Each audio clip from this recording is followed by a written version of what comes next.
Good morning. My name's Miss Richardson. I'm the head of Maths at Arius. I'm here today to talk to you about the GCSE Maths and Numeracy qualifications.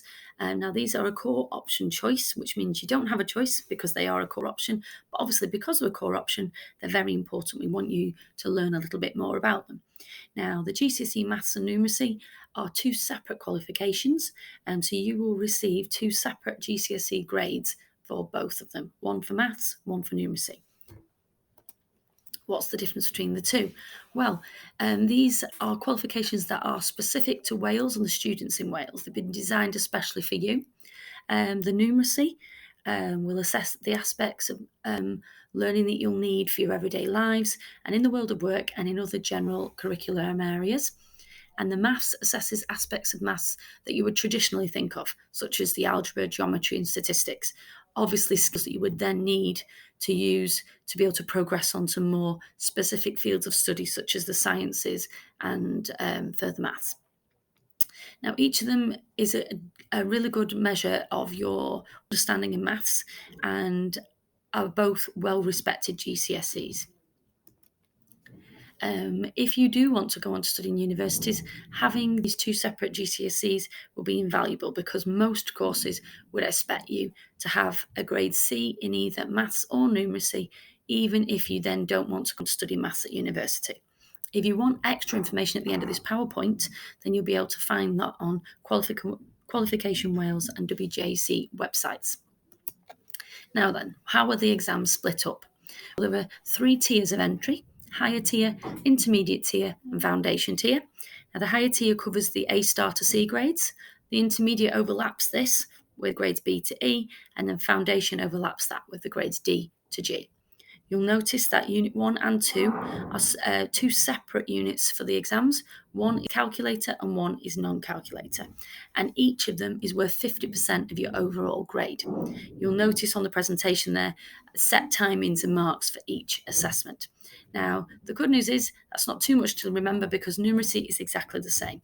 You will sit 2 papers. One will be calculator, one will be non-calculator, and tiers of entry are the same.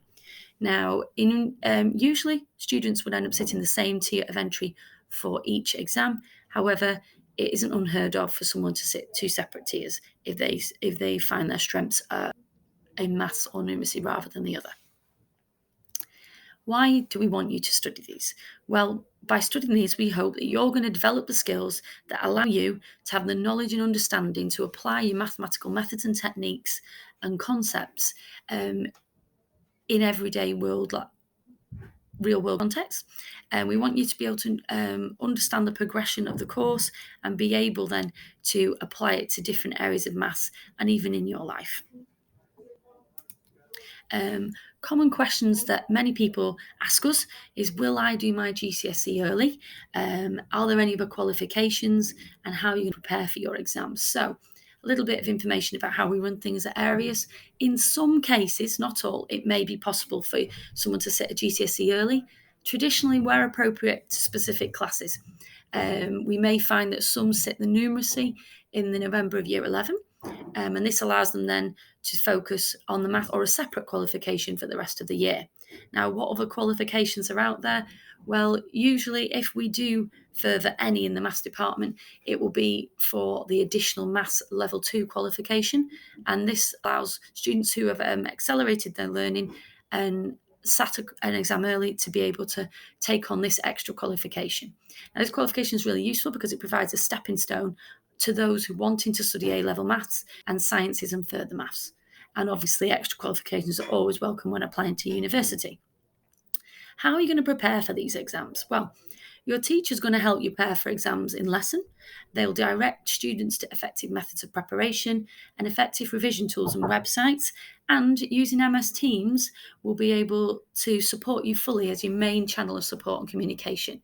After-school revision sessions will also be held at key times during the year. Now, alongside the GCSE Maths and Numeracy and additional maths, the Maths faculty offers the GCSE Finance course. Click on the appropriate link to learn more about this course. Thank you for your time.